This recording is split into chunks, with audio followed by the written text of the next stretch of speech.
नमस्कार प्यारे साथियों, आपका स्वागत है हमारे यूट्यूब चैनल में। और आप देख रहे हैं डीएलएड फोर्थ सेमेस्टर के लिए हमने आपका मैथ स्टार्ट किया है, जिसमें आपका चैप्टर नंबर 6 यानी कि सांख्यिकी आपका चल रहा है। इसमें हमने एक वीडियो आपके लिए ऑलरेडी अपलोड कर दिया था। आज वीडियो नंबर 2 आपके लिए जाने वाला है और इस वीडियो में हम सीखेंगे अर्थमेटिकल मीन यानी समांतर माध्य के बारे में। तो इसका क्या फॉर्मूला होता है, इसके किस प्रकार से क्वेश्चंस आते हैं और किस प्रकार से आप इसे आसानी से समझ सकते हो, वो मैं इस वीडियो में आपका पूरा डिस्कस करूंगा।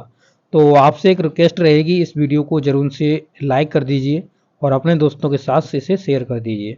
तो चलिए चलते हैं, वीडियो को स्टार्ट करते हैं।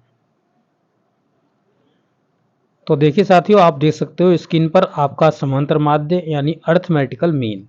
तो इसके बारे में हम जानकारी लेंगे। तो देखिए लिखा हुआ है, यदि n निरीक्षणों के अलग अलग मान यानी n जो निरीक्षण हैं उनके जो अलग अलग मान हैं वो आपके अगर इस तरीके से हैं, जैसे x1, x2, x3 इसी तरीके डॉट डॉट डॉट करके xn तक मान लीजिए आपका ये जाता है, तो इसका समांतर माध्य क्या होगा। तो अगर इस प्रकार के हम इन निरीक्षणों का अगर हमको समांतर माध्य निकालना है तो इस तरीके से एक आपका फॉर्मूला बन जाता है, जिसमें आप देख सकते हो कि m यानी अर्थमेटिकल मीन है इसे। तो यहाँ से जो m है वो इस मीन से ये m को यहाँ पे सीधा उठा लिया गया है, यानी m बराबर अर्थमेटिकल मीन से आपका है x1 plus x2 plus x3। इन सभी जो आपके निरीक्षण दिए गए हैं उनको आपको जोड़ना है। तो xn तक हमने इनको जोड़ लिया और जो नंबर ऑफ निरीक्षण हैं उनका जो संख्या होता है उसको हमको नीचे लिखना होता है। तो n को आप नीचे लिख देंगे, ठीक है। अब यहाँ पे देखिए सिग्मा, आपका जो इंट्रोडक्शन होता है वो आपका सिग्मा से होता है। तो सिग्मा का क्या मान लो अर्थ है, इससे क्या हमको पता चलता है। तो सिग्मा आपके योग को दर्शाता है। किसको दर्शाता है? योग को दर्शाता है, यानी एडिशन को दर्शाता है। तो यहाँ पर आप योग देखेंगे तो किसका हुआ है? x1 का योग प्लस x2 का प्लस x3 का। इसी तरीके से डॉट डॉट करके आपका xn तक का जो योग है उसे हमने सिग्मा से दर्शा दिया है। तो यहाँ पर हमको डायरेक्ट सिंपली आप यहाँ पे x लिख देंगे, तो यानी ये जो निरीक्षण है उनका सबका योग यहाँ पर करा गया है। तो इसे हम लिख सकते हैं सिग्मा एक्स, ठीक है। सिग्मा एक्स बट्टे में n था तो n का n ही रख देंगे। तो इस तरीके से आपका जो फॉर्मूला बन जाता है वो बन जाता है m बराबर सिग्मा एक्स बट्टे n।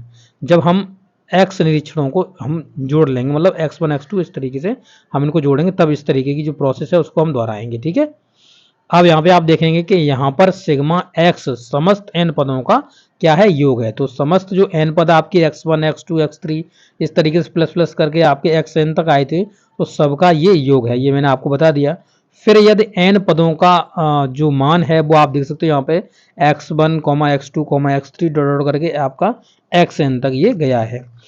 और यहाँ पर देखेंगे और उन पदों की संगत बारंबारता, यानी जो बारंबारता होती है, जो फ्रिक्वेंसी होती है, कहने का मतलब ये हो गया, बारंबारता का मतलब हो गया कि ये कितने बार कोई चीज आई हुई है।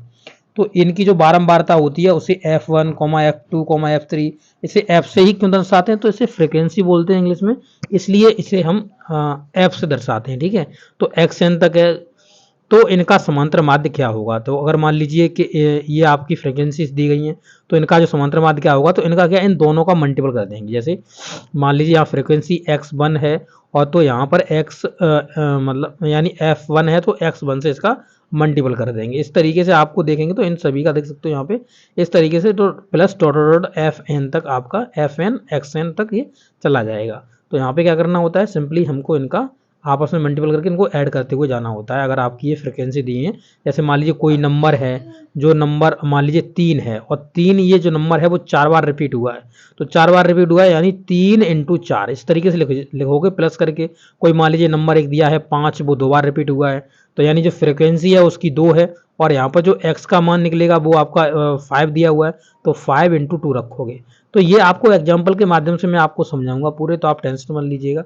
तो यहाँ पर आप देख सकते हो कि आप इस तरीके से इसको लिख सकते हो m बराबर यानी 1/, हमने n इसलिए बाहर ले लिया है, तो यहाँ पे जो सिग्मा आपको x दिख रहा था वो अब यहाँ पे क्या कहलाएगा? तो यहाँ पर आपका सिग्मा fx कहलाएगा, क्योंकि f और x का मल्टीपल करके ही इनको हमने जोड़ा हुआ है। fx के जो सभी टर्म्स दिए गए हैं उनका हमने योग करा हुआ है, इसलिए ये चीज हमको दिखा रहा है। अब इसी को आगे बढ़ा लेंगे तो आप देख सकते हो यहाँ पर m बराबर आपका m बराबर ये दिया हुआ है बराबर में 1/n और यहाँ पर इनको जोड़ दिया सिग्मा fx। अब नेक्स्ट आगे बढ़ जाएंगे तो यहाँ पे देखिए कह रहा है कि n बराबर आपका जो है, आपको ऊपर भी बताया था कि ये जो फ्रिक्वेंसी है तो वहाँ पे F1 plus F2 plus F3 dot dot करके प्लस Fn तक हम इसको लिख सकते हैं। अब यहाँ पर जो बराबर में सिग्मा एफ एक्स इन्होंने लिख दिया है, तो यहाँ पर ये जो आपको दिख रहा है ना m जो दिख रहा है, इसे m को आप यहाँ पे 1 मान लो। अगर 1 मान लोगे तो ये जो n है इस साइड से चला जाएगा, तो यहाँ पर आपका ये बच जाएगा सिग्मा एफ एक्स। तो ये बराबर में हम सिग्मा एफ एक्स भी लिख सकते हैं। तो इस तरीके से आप समझ सकते हो, ये आपका समांतर माध्य का क्या हो गया, ये आपका कॉन्सेप्ट हो गया। अब यहाँ से आप देख सकते हो समांतर माध्य की गणना किस प्रकार से करेंगे। तो आप अ नंबर देख लीजिए, यानी अ नंबर में कह रहा है कि साधारण या अव्यवस्थित समांकों की में से गणना, यानी अव्यवस्थित का मतलब इधर उधर हो कोई चीज, मतलब साधारण हो, अव्यवस्थित हो, इधर उधर मतलब हो, तो उसको हम क्या करेंगे, उसका किस तरीके से समांतर माध्य निकालेंगे। तो वो चीज कही, जैसे मान लीजिए इस तरीके लिखा हो, जैसे 5 लिखा हो, फिर कहीं 10 लिखा हो, फिर 7 लिखा हो, इस तरीके से। तो ये क्या है, गड़बड़ झाला है, इधर उधर आपका जा रहा है। तो ये आपके सीक्वेंस में ना लगे हुए नहीं लगे हुए हैं। तो यहाँ पे आप देख सकते हो 10 20 18, क्योंकि 20 के बाद तो अगर आपका आरोही क्रम में ले जाते, असेंडिंग ऑर्डर में ले जाते, तो ये आपको आगे मिलता है, यानी तो 20 से ऊपर मिलता है, 21 22 इस तरीके मिलता। परंतु यहाँ पे देख सकते हो कहीं बड़ा कहीं छोटा, कहीं बड़ा कहीं छोटा, ये मांस लिखे हुए हैं। तो यही जो आंकड़े आपको दिख रहे हैं, यही आंकड़े आपके अव्यवस्थित हैं। अव्यवस्थित का मतलब जिनकी कोई व्यवस्था नहीं है, जिनका कोई क्रम नहीं है, यानी इधर उधर से मनवा तवा घुस रहा है। कोई मान लीजिए ये इतना लंबा है, इससे मान लो ये इतना छोटा है, फिर एक लंबा इससे भी लंबा निकाल दिया, इस तरीके से ये कोई पर्सन है, तो इस तरीके से फिर बहुत छोटा सा लगा दिया, फिर एक वो लंबा लगा दिया, इस तरीके से मान लो फिर छोटे छोटे 2 लगा दिए, फिर एक लंबा लगा दिया। तो यहाँ पे देख सकते हो कि इसका कोई क्रम नहीं है। तो क्रम नहीं है, यानी ये जो लोग खड़े हुए हैं पंक्ति में, ये सभी अव्यवस्थित तरीके से खड़े हुए हैं। ठीक है, तो आप यहाँ पे समझ सकते हो। अब इनका क्या करना है, तो आप देख सकते हो इनका जो समांतर माध्य है वो सिग्मा एक्स बट्टा एन। तो जहाँ पे जो एक्स के टर्म्स दिए गए एक्स वन एक्स टू इस तरीके से, तो अब इनको क्या करना होता है, अगर हम इनको लिखना चाहें तो मीडियन मतलब समांतर माध्य बराबर लिखेंगे क्या, यानी अरिथमेटिकल मीन बराबर लिखेंगे। तो 10 प्लस 20 प्लस 18 प्लस इस तरीके से हमको लिखना होगा। 12 प्लस के बाद 14 प्लस 16 प्लस के आपको 50, और बट्टे में आप यहाँ पे देख सकते हो जो नंबर ऑफ टर्म्स होता है, यानी एन है, तो आप यहाँ से देखते हो 1 2 3 4 5 6 7, यानी 7 हैं, तो 7 आपको नीचे रखना होता है। उससे पहले ये आपको सूत्र लिखना है सिग्मा एक्स बट्टा एन। तो यहाँ पर अब आपको जोड़ना है। देखो यहाँ पे ये पूरा स्टेप गायब कर दिया इन्होंने, तो आपको समझने में दिक्कत भी हो सकती थी। आप देखिए यहाँ पे इनको जोड़ना है, तो किस तरीके से आप आसानी से इनको जोड़ सकते हो। तो पहले आप दहाई का अंक जोड़ लीजिए, 1 2 3 3 और 1 4, 4 और 1 5, 5 और 1 6, 6 1 7, 7 और 5 कितना हो गया, 7 और 5 हो गया 12, यानी ये दहाई का अंक है, तो हमने एक जीरो यहाँ पे लगा दिया। अब यहाँ पर इकाई का अंक जोड़ लीजिए, तो यहाँ पे देखिए 0 0, यहाँ पे 8 और 2 10, 10 और 4 आप कितने हो गए, 14 हो गई, और 14 और 4 14 और 6 20 हो गया, 20 और आपको यहाँ पे जोड़ना है। तो 120 और 20 जोड़ोगे तो 140 हो जाएगा। तो देखिए वही 140 यहाँ पे लिखा हुआ है। तो इस तरीके से आप आसानी से इसको जोड़ सकते हो। 140 बट्टे आपका कितना हो जाएगा, 7 हो जाएगा। जब 140 बट्टे 7 हो जाएगा तो इसको जब आप भाग दे दोगे तो आपका आएगा 20, यानी जो समांतर माध्य यानी अरिथमेटिकल मीन आ गया वो आपका आ गया 20। तो इस तरीके से आप इस तरीके से आपको पूछ सकता है समांतर माध्य के बारे में। और एक दूसरा जो तरीका होता है उसमें इस तरीके से पूछ सकता है। नंबर ब आप देख सकते हो यहाँ पे लिखा हुआ है कि बारंबारता बंटन से गणना करना। किस तरीके से करेंगे, तो खंडित श्रेणी, तो इसे बोलते हैं डिस्क्रीट श्रेणी। तो यहाँ पे देख सकते हो खंडित श्रेणी का समांतर माध्य ज्ञात करने के लिए उसके प्रत्येक पद की जो बारंबारता से उसका गुणा कर देते हैं, और गुणनफल का योग यानी सिग्मा एफ एक्स ज्ञात करके उसी की आवृत्ति यानी इसकी आवृत्ति सिग्मा एफ एक्स या एन से भाग दे देते हैं। तो यहाँ पर इसकी जो आवृत्ति होती है उसमें हम क्या कर देते हैं, सिग्मा एफ एक्स या एन से भाग दे देते हैं। यही समांतर माध्य होता है। तो किस तरीके से, तो यहाँ पे समझ लीजिए एग्जाम्पल दिया गया है। तो देखिए यहाँ पे आप समझ सकते हो कि निम्नलिखित खंडित माला में समांतर माध्य ज्ञात कीजिए। तो यहाँ पे आप देख सकते हो कि प्राप्तांक, ये प्राप्त किए गए अंक हैं। प्राप्तांक का मतलब क्या है कि मान लो कोई एग्जाम हुआ, एग्जाम में इन्होंने ये नंबर प्राप्त करे हैं। तो यहाँ पे देख सकते हो जो 11 नंबर हैं वो 3 बच्चों ने प्राप्त किए हैं। 11 नंबर 3 बच्चों के आए हुए हैं। तो यहाँ पे मान लीजिए कोई ऐसे करके, जैसे मान लो कि यहाँ पे 30 का पूर्णांक था, मान लो एक तरह के एग्जाम्पल के लिए बता देता हूँ, तो इसके 11 नंबर आए हैं। इसी तरीके से मान लो कि यहाँ पे 30 का पूर्णांक था तो एक के दूसरे के भी 11 आए हैं। इसी तरीके से एक तीसरा भी प्रश्न था, उसके भी 11 नंबर आए हुए हैं। इस तरीके से आपको 3 बच्चों को इतने इतने नंबर दिए गए हैं टोटल पूर्णांक में से, जितना भी आपका पूर्णांक हो। यानी तो 11 नंबर पाने वाले जो बच्चे थे वो कितने, उनकी संख्या थी 3 थी, यानी ये 3 बार रिपीट हुआ है। यानी फ्रीक्वेंसी जो इसकी है वो 3 है, विद्यार्थियों की संख्या की बारंबारता। बारंबारता का मतलब फ्रीक्वेंसी होता है कितने बार ये कैंडिडेट्स, यानी कौन सी चीज कितने बार आई हुई है। तो और 12 अंक प्राप्त करने वाले कितने व्यक्ति हैं, वो 7 व्यक्ति हैं, आप देख सकते हो यहाँ पे। इसी तरीके से 13 अंक प्राप्त करने वाले 8 व्यक्ति हैं, 14 अंक प्राप्त करने वाले 5 व्यक्ति हैं, 15 अंक प्राप्त करने वाले 2 व्यक्ति हैं और 16 अंक प्राप्त करने वाले 4 व्यक्ति हैं। तो ये सभी कितने टाइम्स कैंडिडेट्स ने जो नंबर्स पाए हुए हैं, यानी आप देख सकते हो जो कैंडिडेट्स हैं उन्होंने, जैसे मान लो कि 3 कैंडिडेट हैं, उन्होंने 11 बार 11 नंबर प्राप्त करे हैं। इस तरीके से नंबर ऑफ कैंडिडेट्स हैं, इनकी जो फ्रीक्वेंसी है, यानी कितने कितने कैंडिडेट्स ने कितने कितने नंबर पाए हुए हैं, वो चीज़ यहाँ पर दी गई है, आप देख सकते हो यहाँ पे।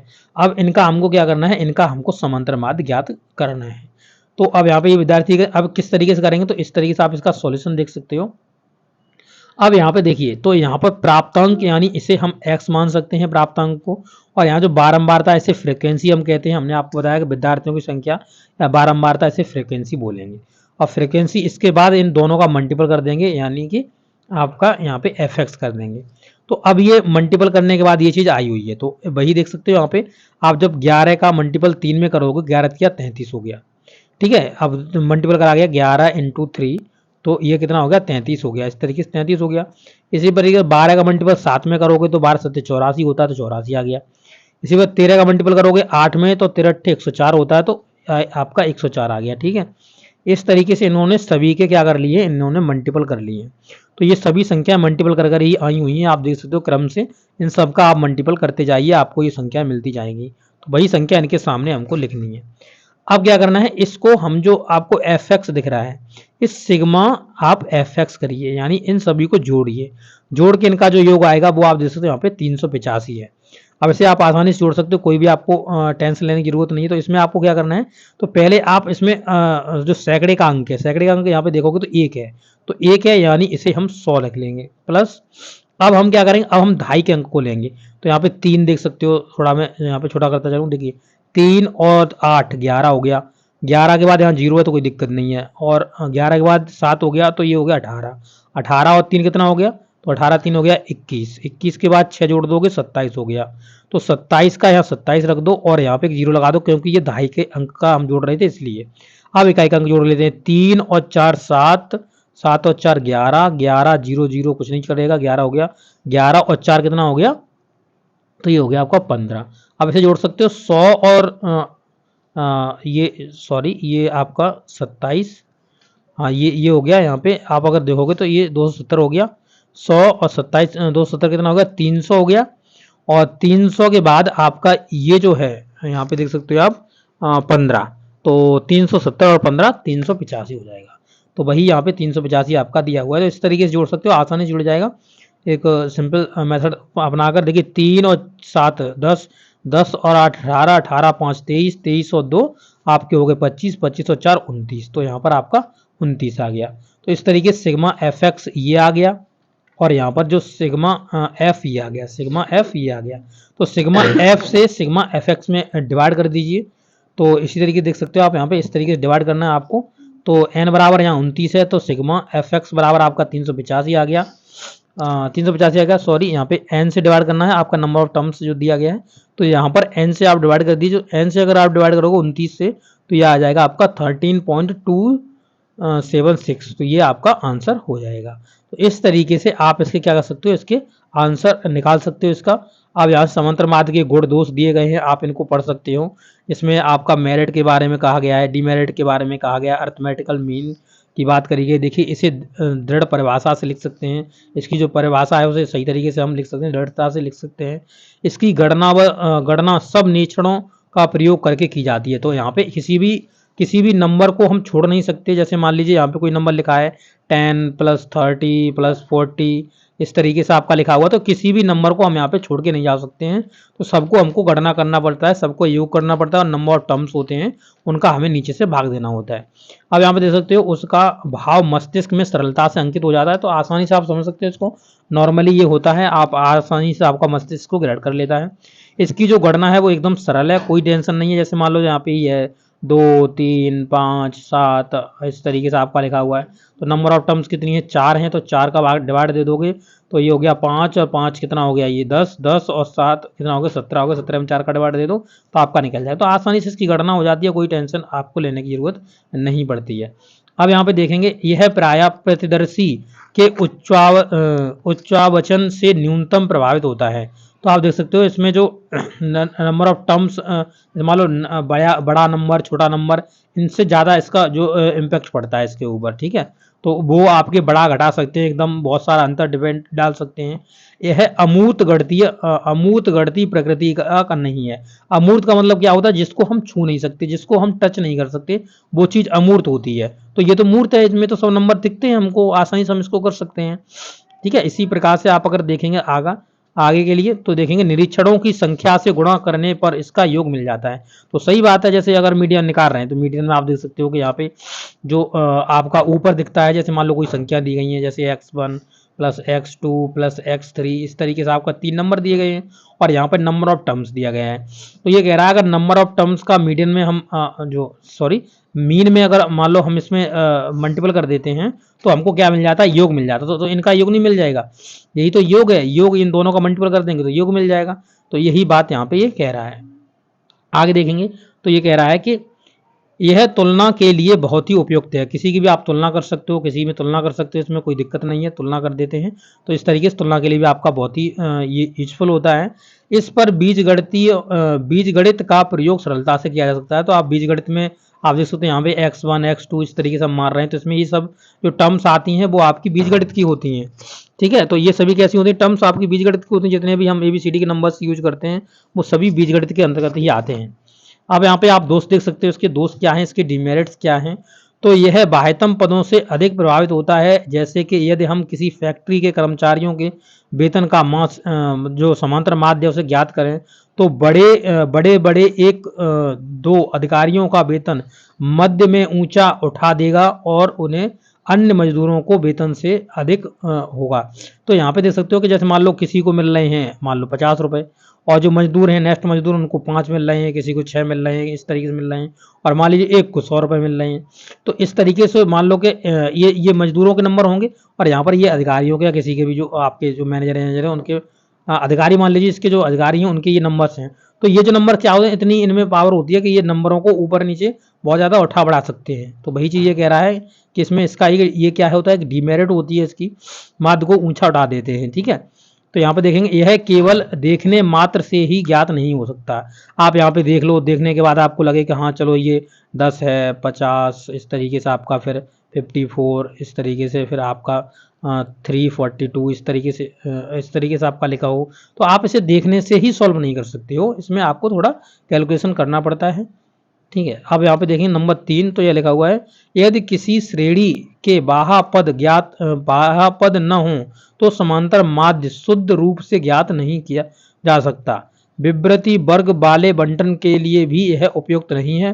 तो आप देख सकते हो यहाँ पे अगर सही से आपके जो बाह्य अंक हैं, यानी जो नंबर्स ऑफ टर्म्स दिए गए हैं, या मान लो इधर का टर्म्स है, अगर इनके जो नंबर दिए गए हैं वो आपके सही तरीके से डिफाइन नहीं है तो आप इनको नहीं निकाल सकते हो।